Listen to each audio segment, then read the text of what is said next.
Hi, it's Brett here. I'm here in the garden at home, and it's just the first couple of days into spring, and what we're going to do is harvest some comfrey root, because comfrey root is one of my favourite herbs for body aches and pains and things like back pain and swelling and sprains and strains, anything like that, even arthritis if you've got that, or bad knees and hips. Comfrey root makes into a paste, and you can rub it on the body and it immediately relieves the pain, and over time it helps regenerate the tissue. And what I'm going to do now is, I've got some comfrey here that's been growing for 2 or 3 years, and what happens during the winter is it dies right off. So you can see there's a few leaves here, there's a few over here, but a lot of these leaves have died right off, and that's what it does during the winter. So it's the ideal time to harvest the root, and it's the root that we want because the root contains the active compound, which is the allantoin.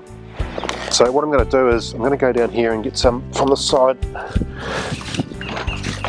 I'm going to make sure I leave 3/4 of this plant. When this is in full growth, it covers this whole area with leaves about this high. So I'm just going to take about 1/4 of it down here.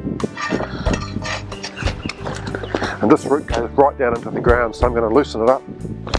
Quite a big area of it. And then we're just going to shake some of the dirt off. The great thing with this is it's going to make enough comfrey paste to last us right through the year, to share with other people as well.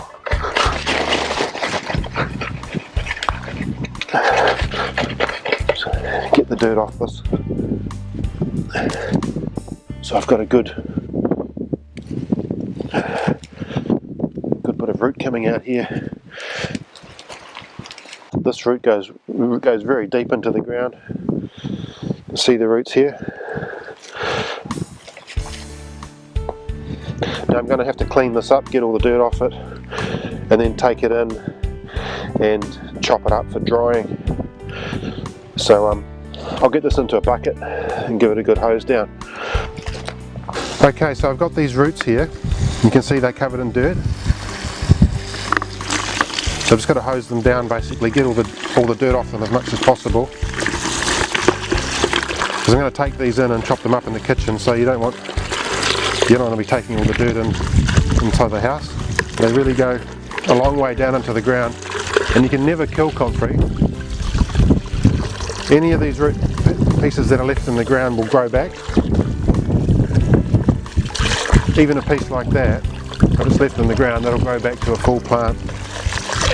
So we'll find that patch that I've just dug out will recover, and there'll be another plant there next year. Oh, just throwing some away. I'm just going to let this soak a little bit.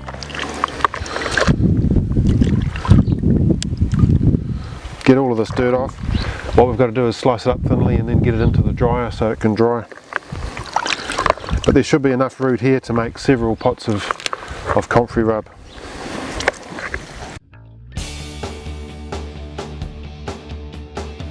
Alright, here we are again, we're in the kitchen now. I've got the comfrey root from outside, and I have just spent about 10 minutes in the laundry with a bit of a scrubbing brush and some water in the tub, just cleaning the last of the dirt off these roots. So I've got these roots here, and I think we've got enough here to make probably half a dozen, maybe 10 pots of liniment, and you'll never know how much exactly it's going to make until you make it, because basically we're going to make an oil out of this root. In order to do that, I have to chop it up into little slivers, so it needs to be nice and finely chopped. And by doing this, what I'm going to allow it to dry out, because I'm going to put this root in the dryer for a couple of weeks. It needs to be nice and dry so that we can make the oil out of it, because we don't want any water or moisture getting into the oil, because that will ruin the oil. So there's a little bit involved, but as you can see, it's slicing up quite nicely. It's quite soft, and there's like a gel coming out of it already. Comfrey root contains a compound called allantoin, which stimulates the growth of new bone, cartilage, connective tissue, and so it helps your body to heal and regenerate. And this is an amazing property of the herb that there's no drug on earth that's capable of doing what this plant does. and it's one of the oldest remedies known to man. It's been used for thousands of years all over the world. Alright, so I've been chopping these roots up here and we've got down to the last little bit. It's quite a tedious process to get them all nice and finely chopped. So. What happens when you do chop this up, sometimes the allantoin comes out, which is the greasy compound, that sort of oily compound that goes into the body, and that's what causes the regeneration of the connective tissue.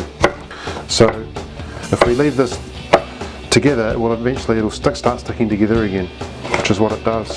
And it's actually how the comfrey was discovered, because they used to eat the leaves and salads and things, and started putting it into the pot with the meat, and what would happen is the meat would start sticking together, and even bones would start sticking together. And so the herb got the nickname knit bone, which is a bit of a common name for comfrey root. But that's what it does in your body. It helps knit the bones together. Alright, so we'll just chop this up as finely as we can.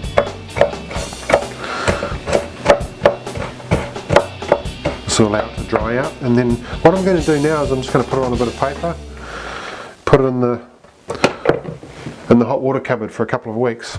So I'm just going to lie it out here in the sun just for a few minutes to start that drying process.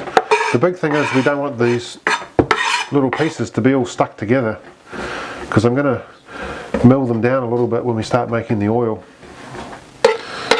We don't want any water to be left in this root, so that it will disturb the oil. So really it's just got to be nicely spread out so it can dry. And after this has been here for a couple of hours and it's gotten reasonably dry, I'll wrap it up in the paper and I'll pop it into the hot water cupboard, and we'll leave it there for a couple of weeks, and we'll come back and we'll make the comfrey oil, and we'll make that into our cream, and from there we'll have a finished product that we can use on the body. So we'll come back to part 2 when we make the oil in a couple of weeks' time. Talk to you soon.